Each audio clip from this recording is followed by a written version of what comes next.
Magandang hapon po sa inyong lahat.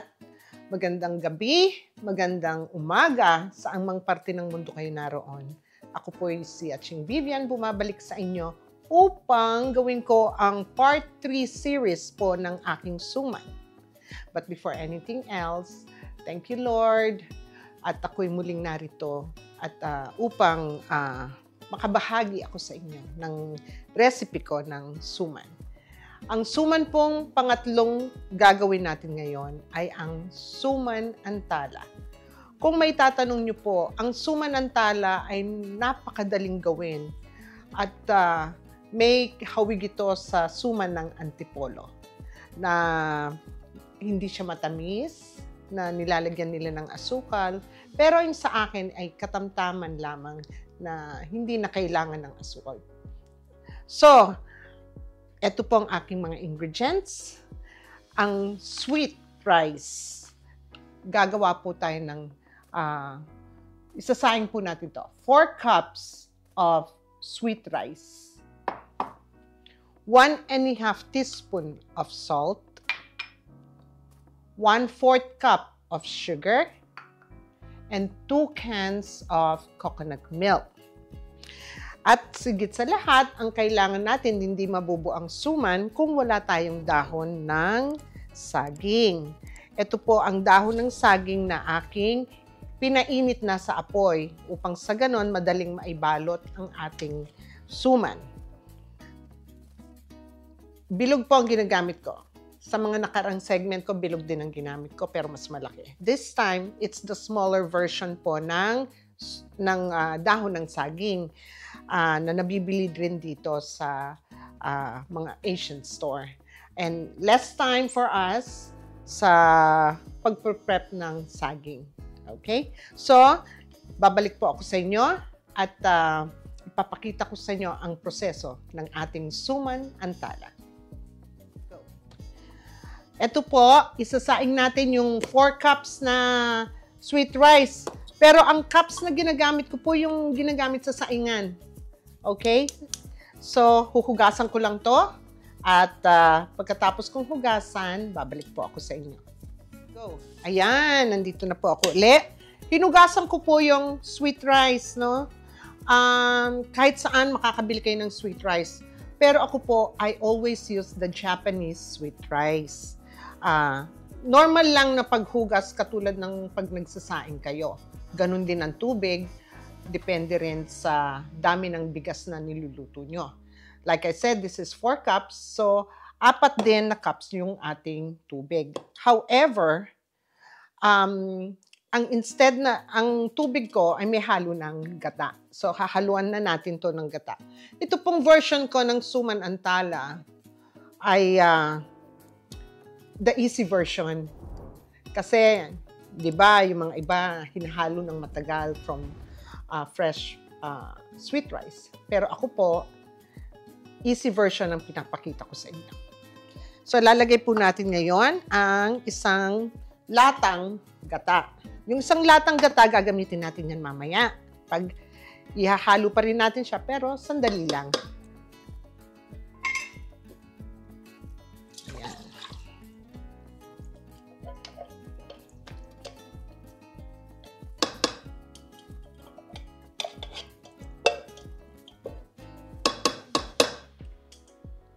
Ayan. Kulang pa rin siya ng tubig kasi hindi pa siya sukat dun sa 4. Dahil may sukat na po ang rice cooker natin, itatama lang natin siya ng 4. Ayan. So, tama na yung tubig na may halo na siyang gata. Isasaing po natin to sa rice cooker at pagkatapos ko siyang isaing, ay papakita ko sa inyo ang resulta. At saka natin siyang isasaing doon sa ating kawali. Ayan po, kung makikita ninyo, ito po yung lutong kanin natin sa rice cooker. So, umpisahan na po natin ang proseso ng suman antala. Saglit lang po ito.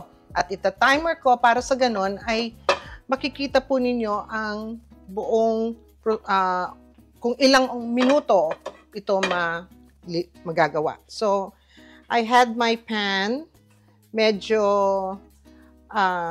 pinainit ko lang ng konti. Bubuhos po natin yung natirang isang can na coconut milk. At ating pakukuluin together with the sugar.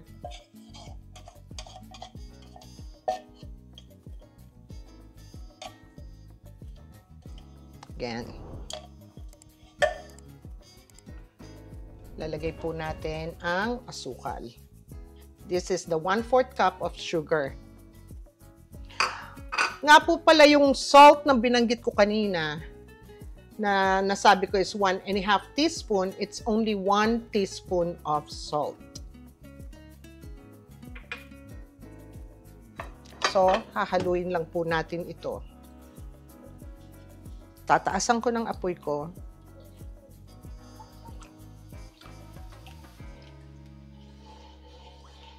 Ayan. So, na-dissolve na yung sugar. At once nag-boil ito, ihuhulog naman natin yung salt. Hindi natin pwedeng ilagay yung salt pag nailagay ang malagkit.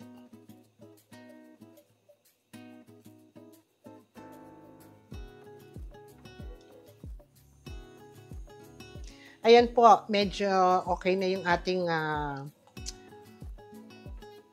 coconut milk with the sugar mixture. At medyo nakulo na to kanina. So, lalagay po natin ngayon yung 1 teaspoon salt. Yan po. At ating patuloy na haluin.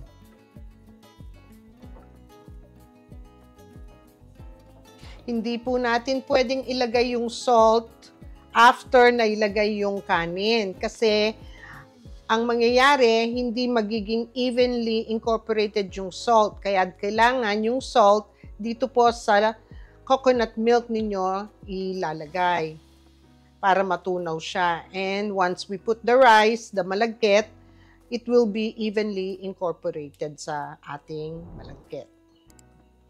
Alright? So, ayan. Nakulo na po ito. At ating ngayong ilalagay ang ating malagkit.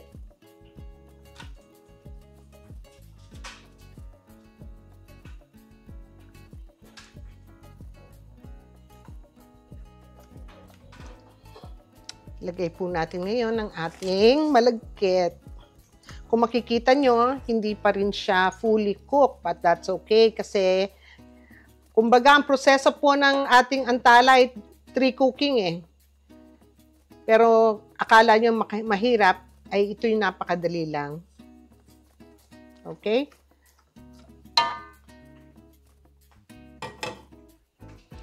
Hinaan po natin ang apoy natin sa medium lang.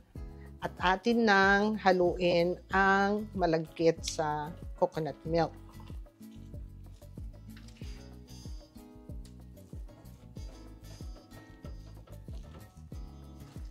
Continuous lang po hindi ang paghalo nito para maging even po ang lasa ng ating suman antala.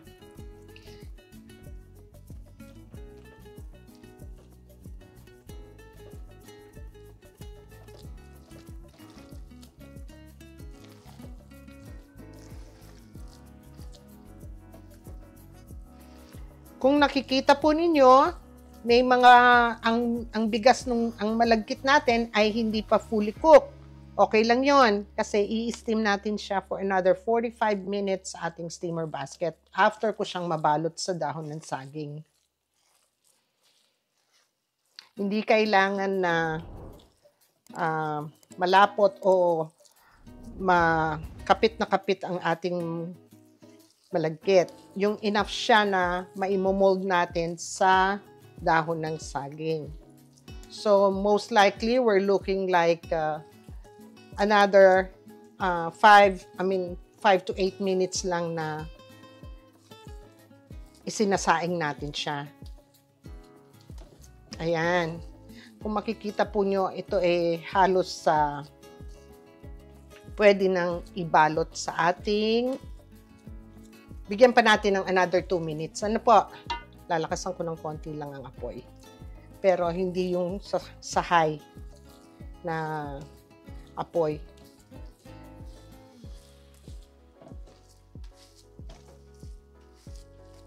Okay. So, it looks okay na. At ito'y pwede na nating ibalot. Palalamigin ko lang ng konti kasi pagkatapos po ng pag binalot po ito at mainit, naku na, mapapasok ka naman. Okay lang na lumamig ito ng konti na kaya mong hawakan habang binabalot siya. Ayan, okay na po. So, babalik ako sa inyo. Para sa ganon, ay pakita ko sa inyo ang pagbalot po ng ating suman antala. Ayan, ito po yung ating nilutong malagkit, no? Sa gata na may sugar and a little salt. At ito yung ating dahon, ang ating steamer basket. So, iro-roll po natin. Ibabalot ko na sa dahon ng saging ang ating suman antala. Let me show you. I use ice cream scooper para madali ko pong mai-mold. So, I always use 1 1/2 para mailagay ko ng maayos sa yung tamang laki, katamtaman laki. Nasa sa inyo po yon kung gusto nyong mas mataba, mas malaki, kaya lang mas matatagalan ng oras ng pagluto.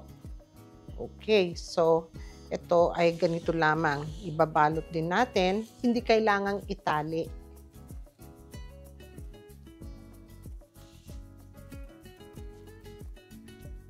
Ayan. So, ganyan lang po kaliit ang aking gagawin. Ibabalot ko po lahat ito para maluto natin ng sabay-sabay. In the meantime, makikita po ninyo, nagpapainit na po ako ng tubig sa talyase para magkaroon ng magandang boil. Remember, sinasabi ko po sa inyo na pag mataas ang boil ng water, it gives you a better steam. Kasi yung steam ang magluluto sa ating suman antala. Okay, so ayan ang pangalawa, papakita ko uli sa inyo. Ang pagbalot po ng ating suman. Ayan. So, ayan po ang ating suman. Okay, babalutin ko po lahat ito at ako'y babalik para ipakita sa inyo ang pagluto nito. Alright? Ayan. At natapos ko ng balutin ang lahat. One tip ko lang sa inyo kasi medyo malagkit to habang binabalot ninyo, your hands or your gloves medyo nagiging sticky. All you have to do is wash your hands and come back and continue ng pagbabalot po ng suman.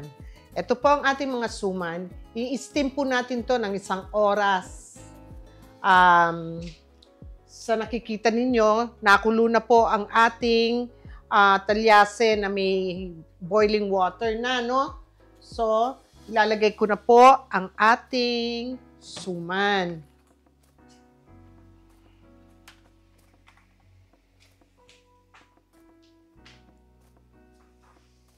Ayan. So, babalik tayo in 1 hour at ipapakita ko sa inyo ang ating finished product.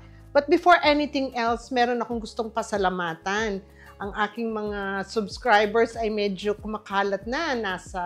Merong sa Norway, sa Hawaii, sa Canada. Ako po'y taus-puso nagpapasalamat sa inyo at patuloy kayong ninyong sinusuportahan ang aking channel.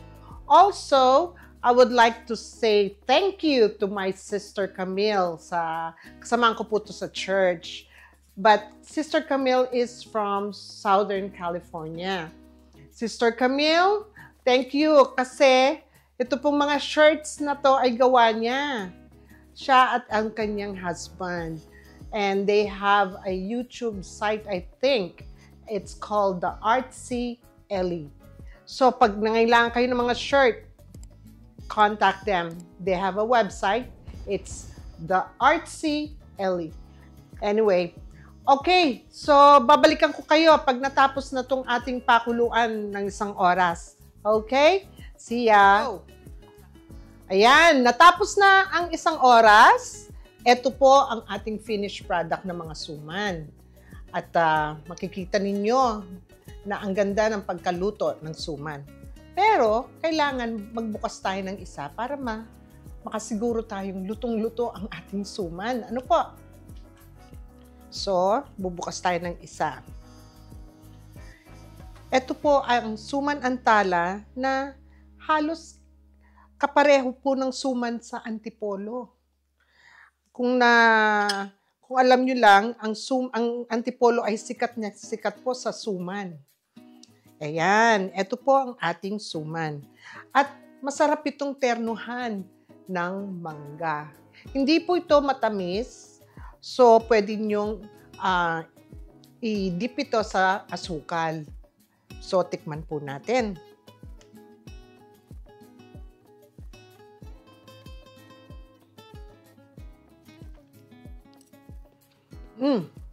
Lutong-luto ang loob.